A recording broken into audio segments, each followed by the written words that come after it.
அதாவது இந்த தவறான முடிவுகளுக்கு நிச்சயமாக நிறைய விமர்சனங்கள் வரும். தவறான முடிவுகள் எடுத்தீங்கன்னா கவலைப்பட வேண்டியது அவசியமே இல்லை. ஏன் சொல்கிறேன் அப்படின்னா, தவறான முடிவு எடுத்துட்டிங்கன்னா தொடர்ந்து நீங்கள் தவறான முடிவுகளை எடுத்துகிட்டு போவீங்க அப்படிங்கிறது நிச்சயம் கிடையாது. மாற்றிக்குவீங்க. அது மட்டும் இல்லாமல் இனிமே அந்த மாதிரி ஒரு தவறான முடிவு எடுக்க மாட்டீங்க. வெற்றி பெற்றவர்கள் யாரை வேணாலும் கேட்டு பாருங்களேன். அவங்க சொல்லக்கூடிய ஒரே ஒரு வார்த்தை, எப்படி நீங்கள் வெற்றி அடைஞ்சிங்க அப்படின்னா அவங்க சொல்லுவாங்க, நாங்கள் எப்போவுமே சரியான முடிவு எடுத்தோம், அதனால தான் வெற்றி அடைஞ்சோன்னு சொல்லுவாங்க. நம்ம அதோட விட்டுட்டு வந்துடுறோம்.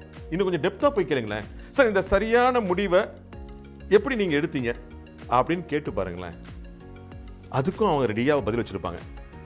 அது வந்து எங்கள் எக்ஸ்பீரியன்ஸ், எங்களுடைய அனுபவத்தில் நாங்கள் அந்த மாதிரி சரியான முடிவு எடுத்தோம், அதனால தான் வெற்றி பெற்றோன்னு சொல்லுவாங்க. இன்னும் டெப்த்தாக போய், சார் நீங்கள் சரியான முடிவு எடுத்தீங்க, அது அனுபவத்தில் எடுத்தீங்க, அந்த அனுபவம் எப்படி சார் உங்களுக்கு கிடைச்சதுன்னு கேட்டிங்கன்னா கொஞ்சம் யோசிச்சு பார்த்துட்டு இதை தான் சொல்லுவாங்க. நாங்கள் எடுத்த தவறான முடிவுகள் தான் எங்களுக்கு அனுபவத்தை தந்துச்சு, அந்த அனுபவத்தின் மூலமாக தான் நாங்கள் சரியான முடிவு எடுத்தோம், இன்னைக்கு வெற்றியாளராக உங்கள் முன்னாடி நிற்கிறோன்னு கண்டிப்பாக சொல்லுவாங்க. இதே தான். ஸோ தவறான முடிவு எடுக்கிறோன்னு சொல்லிட்டு பயந்து ஒதுங்கி அதுக்கு மேலே எடுக்காமலாம் இருக்கவே வேணாம். அதுக்கப்புறம் தவறான முடிவுகள் எடுத்த பிறகு தான் சரியான முடிவுகள் கண்டிப்பாக எடுக்கக்கூடிய சக்தி உங்களுக்குள்ள பிறக்கும்.